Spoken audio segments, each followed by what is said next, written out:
Bem, caríssimos irmãos e irmãs, então hoje nós vamos começar a meditar a paixão de Cristo.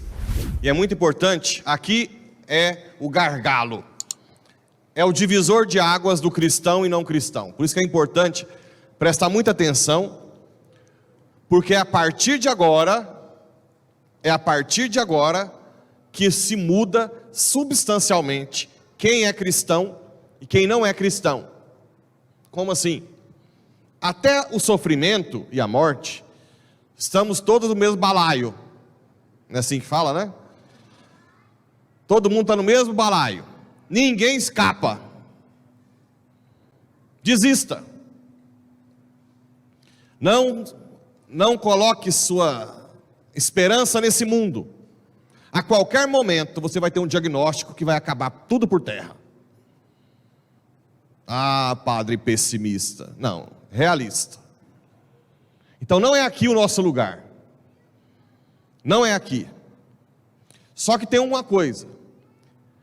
Nos últimos tempos, o demônio tem destruído a capacidade do cristão de usar as armas que tem.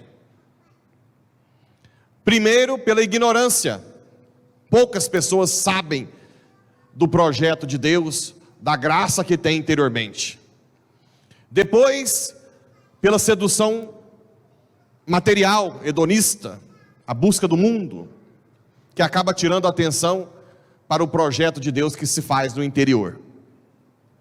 E essas leituras de hoje vão começar a nos ensinar como lidar com o sofrimento e a morte. Nós somos privilegiados. Vocês vão ver por quê. Mas temos que saber usar as armas que nós temos. Quais são as armas que nós temos? Os dons do Espírito Santo, as virtudes naturais e virtudes infusas. Aquilo que Deus manda para nós, que dinheiro nenhum paga. Eu estava vendo um estudo agora recente.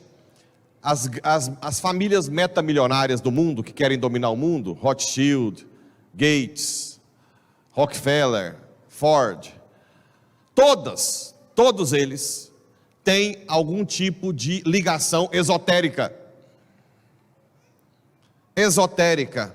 Busca algo, claro que não é Deus, porque eles estão a todo momento financiando ações anticristãs, imorais, né? Como ideologia de gênero, aborto e tudo mais.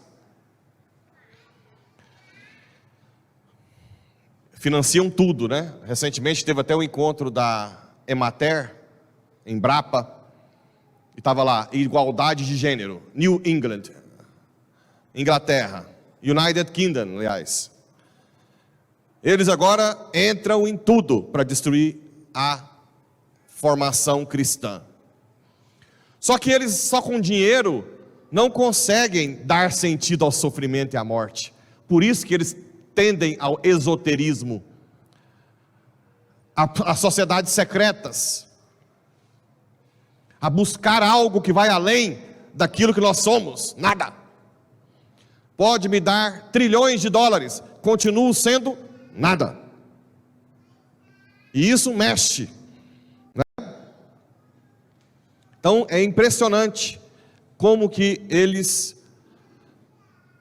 um exemplo, aqui no Brasil, a Oprah Winfrey, aquela de Chicago, que tem uma fortuna de torno de 2 bilhões de dólares, ela veio aqui um dia para encontrar João de Deus, espírita. Vocês lembram que ela veio? Alguém viu essa notícia? Saiu dos Estados Unidos. O que uma mulher que mora lá no norte dos Estados Unidos com 2 bilhões de dólares vem fazer no Brasil atrás de um picareta? Dar sentido, porque os 2 bilhões de dólares não dão conta de tirar do sofrimento e da morte. Então procuram as palpadelas, como diz São Paulo, algo a mais. E nós que somos cristãos, muitas vezes não usamos as armas que temos, e acabamos morrendo no desespero como um pagão.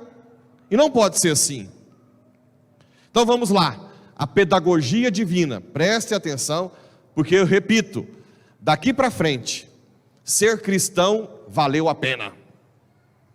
É na hora do vamos ver, é na hora do aperto, é na hora do sofrimento, que toda a sua dedicação na igreja, a sua caridade aos pobres e à igreja, as suas adorações, as missas que você veio, que você deixou de fazer muita coisa para vir à missa, é na hora do sofrimento e da morte, que se divide completamente um cristão do não cristão. Completamente. Apesar de quem está vendo de fora, acha que é a mesma coisa, um cristão doente acamado e o não cristão doente acamado. Da mesma forma que se eu colocar uma hóstia consagrada e uma hóstia não consagrada, para quem está olhando de fora, é a mesma coisa, né? Mas para nós que temos a fé, é completamente diferente. A hóstia consagrada não é mais pão, é o corpo, sangue, alma e divindade de Cristo. O cristão que sofre de uma forma completamente diferente do pagão, ou do cristão medíocre, que é o que mais tem, né? Hoje nós temos muito mais cristãos medíocres do que pagãos. Antigamente tinha pagãos, mas hoje, quem se fala católico, mas não vive uma fé verdadeira. Então vamos lá, Isaías, isso diz o Senhor que abriu a passagem do mar. Ele está relembrando a tirada do povo do Egito, né? Que pôs as águas impetuosas, que a perder os carros e cavalos, né? Destruiu os egípcios. Não relembreis coisas passadas, não olheis para fatos antigos. Uma coisa aqui, não pensem que vocês vão passar pelo sofrimento e a morte depois da conversão, da mesma forma que vocês passaram no passado o sofrimento. Esquece. Tem gente que fica, nossa, eu sofri tanto naquela época, na hora que chegar um sofrimento maior eu não vou aguentar. Então a primeira coisa que Deus está falando, esquece. Aí Ele vai dizer outra coisa para você. Eis que farei coisas novas, e que já estão surgindo, acaso não as reconheceis? Quando você tiver que passar por provações, eu farei da sua vida uma nova vida, porque Ele nos fez por dentro. Tudo que nós temos de anseio, de alegria, Ele nos deu. Tudo que nós almejamos, Ele colocou. Esqueça das vezes que você foi fraco, das vezes que você ficou trancado no quarto, das vezes que a dor te aterrorizou, te paralisou no passado. Esquece, eu sou o seu Senhor. Se você que tiver passar por uma provação de novo, eu estarei contigo, Ele está te dizendo. Esquece. Ele diz o que mais? Pois abrirei uma estrada no deserto, e farei correr rios na terra seca. Da mesma forma, hoje eu estou com, deixa eu pôr isso aqui. Da mesma forma, que no deserto, enquanto o povo caminhava, Ele fez sair água da pedra, cordonizes, maná. Na hora que nós estivermos no deserto mais pesado, Ele vai fazer nascer uma água, mas uma água de dentro, uma água viva que nasce do deserto. Aqui começa a pedagogia cristã. Ouça o que eu vou falar para vocês. Isso que eu vou falar agora não é tão fácil de fazer. É igual a academia. Você precisa de treinar. Você não pode chegar na academia e pôr peso demais. Você vai, né? Se pôr no halteres lá, você vai ou ficar sem pescoço, ou ficar lá esperando alguém. A mesma forma é a vida espiritual. Você tem que treinar para a hora da batalha final.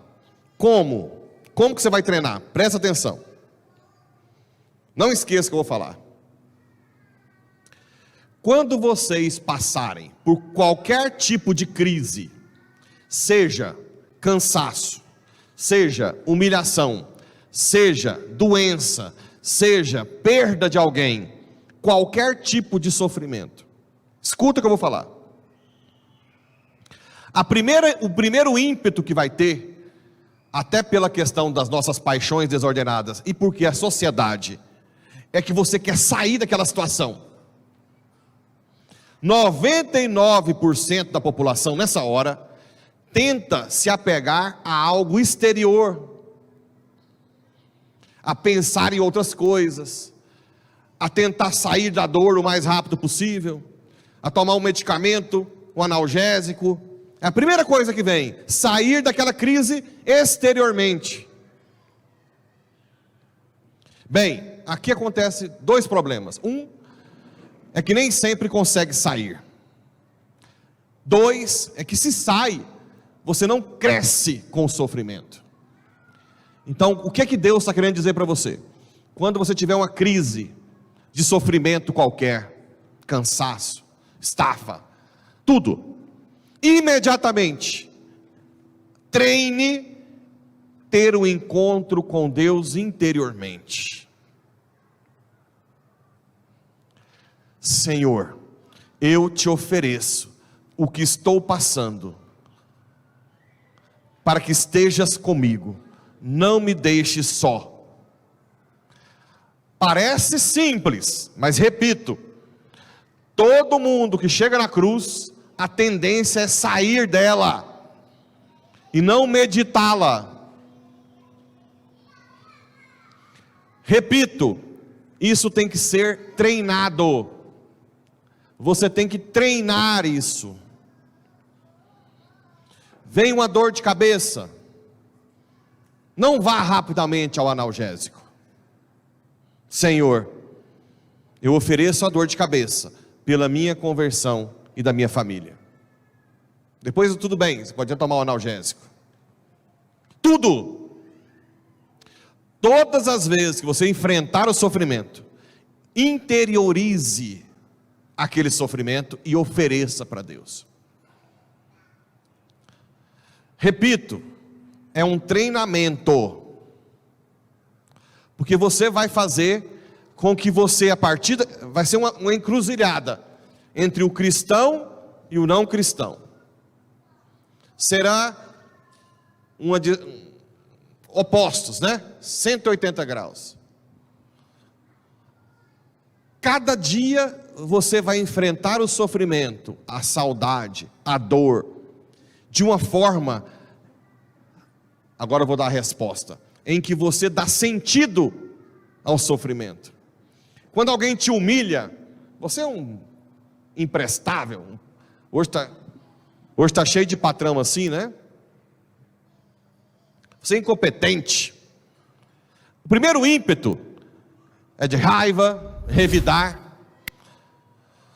Mas naquela hora, se você consegue, Senhor, eu não sou nada sem ti, eu realmente sou desprezível sem a tua graça.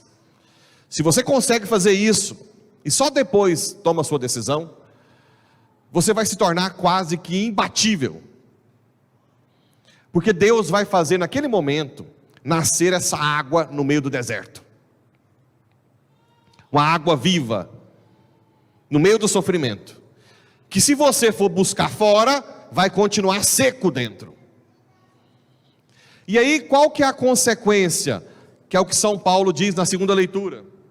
Irmãos, na verdade, considero tudo como perda diante da vantagem suprema, que consiste em conhecer a Jesus Cristo. Ou seja, quando você interioriza, porque dentro de nós está o Espírito Santo, que aponta Jesus, que é o famoso castelo interior de Santa Teresa d'Ávila.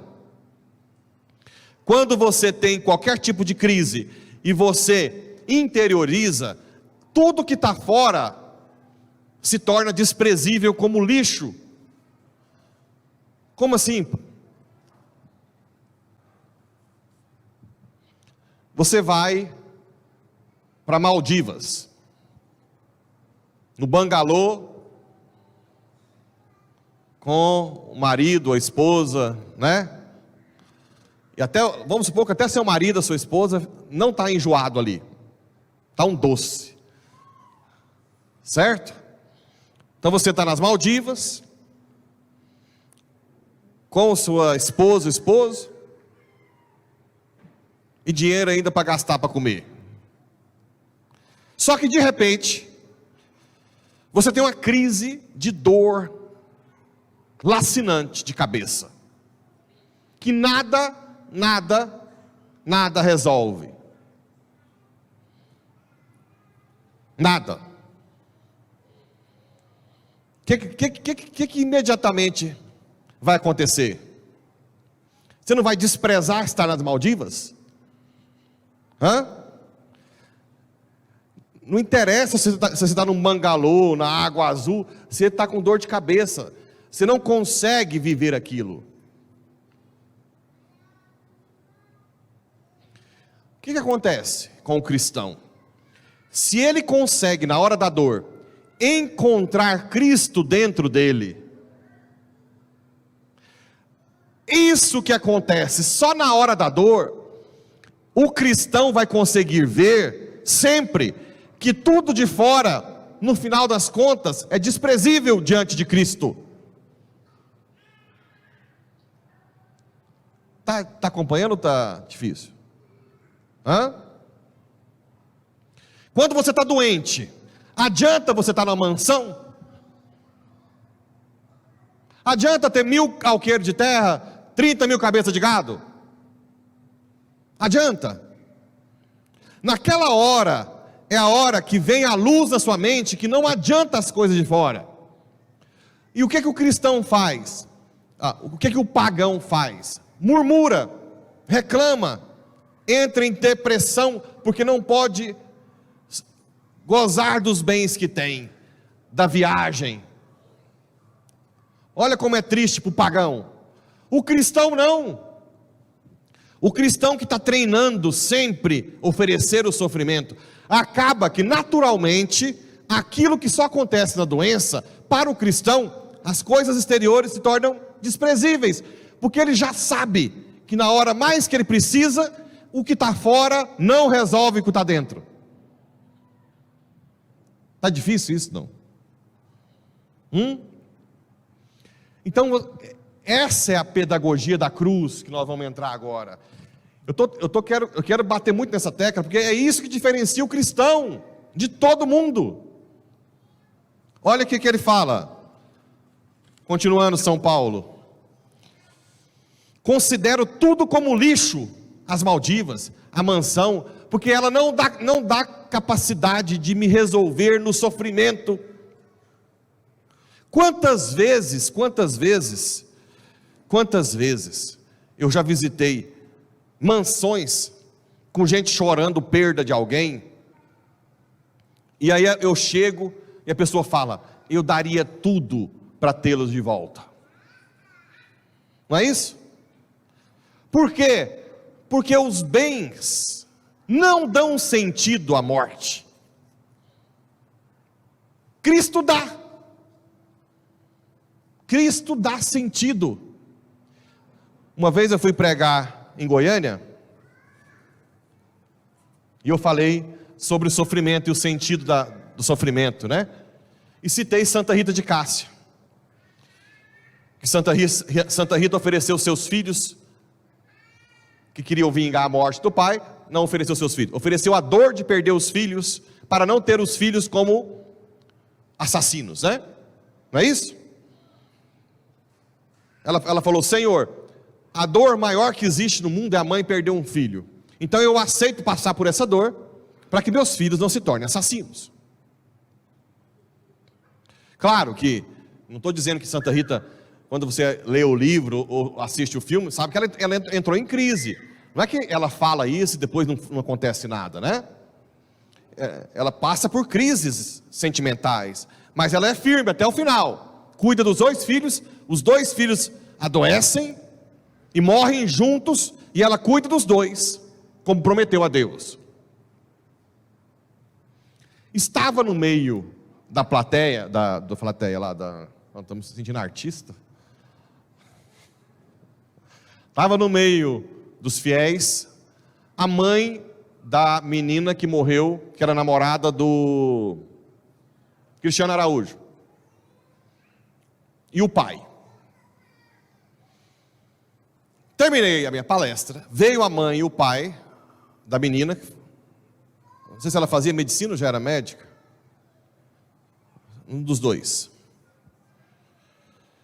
Vieram os dois chorando, e mais um batalhão de gente ao redor.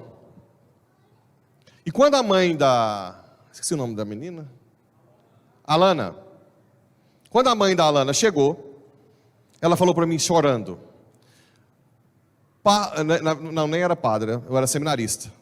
Pablo, você tirou um peso das minhas costas.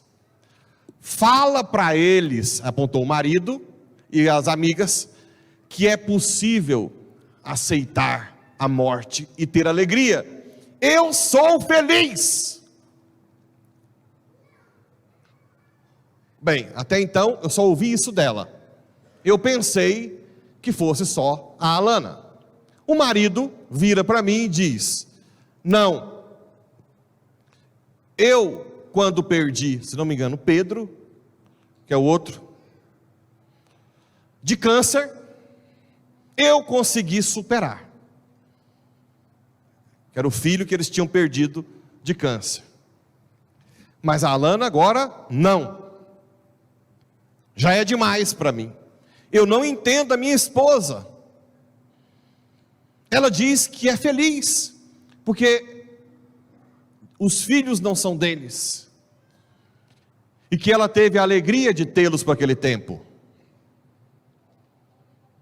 Aí as amigas dela entraram na jogada. Mas isso é normal? Fala para mim. O que ela está falando, eu acho que é psiquiátrico. Não é psiquiátrico. Ela simplesmente conseguiu ser cristã. É essa a questão que está querendo ensinar. Que todo mundo ao redor não entende. E o sofrimento dela não era tanto a morte dos filhos, era não ser entendida pelo marido e pelos amigos. Esse era o maior. Ela falava o tempo inteiro: fala para eles que é possível sentir alegria mesmo perdendo os filhos. Fala. Toda hora ela falava para mim. Fala para ele. E isso deixava as amigas e o marido mais inquieto ainda. Ali é um divisor de águas entre uma cristã de verdade, a mãe, um cristão mais ou menos, o marido, e as outras talvez nem cristãs são direito. Entenderam? Que são totalmente, é como se fossem dois mundos diferentes. É como se fossem dois mundos diferentes.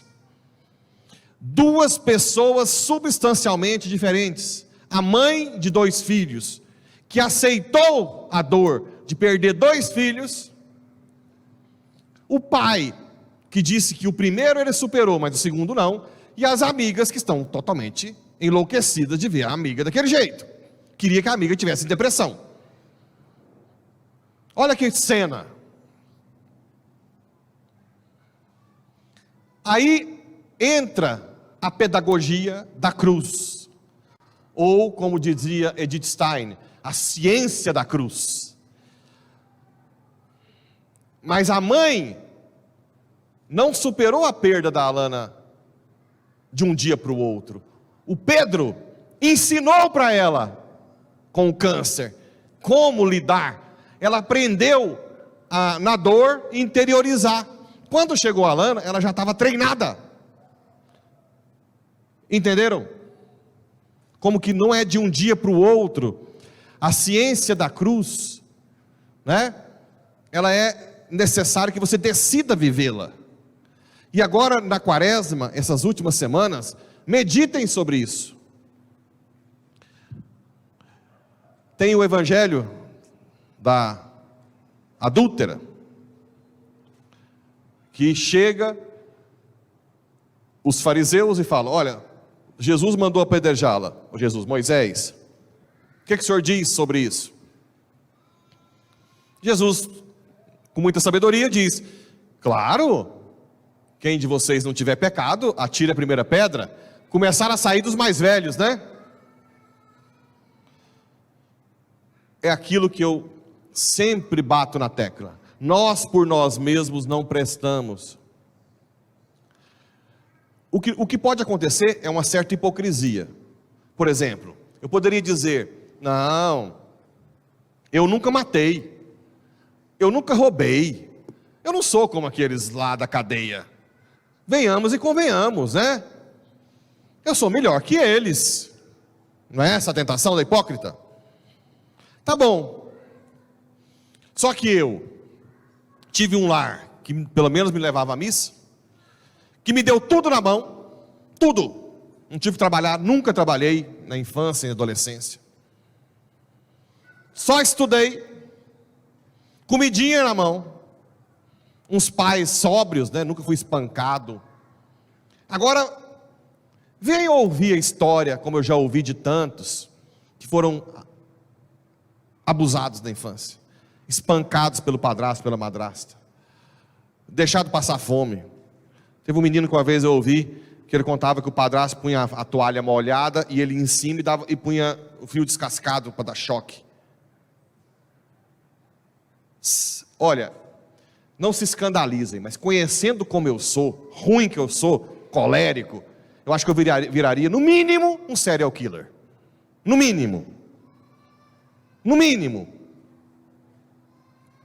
É muito fácil falar quando está tudo na mãozinha, né?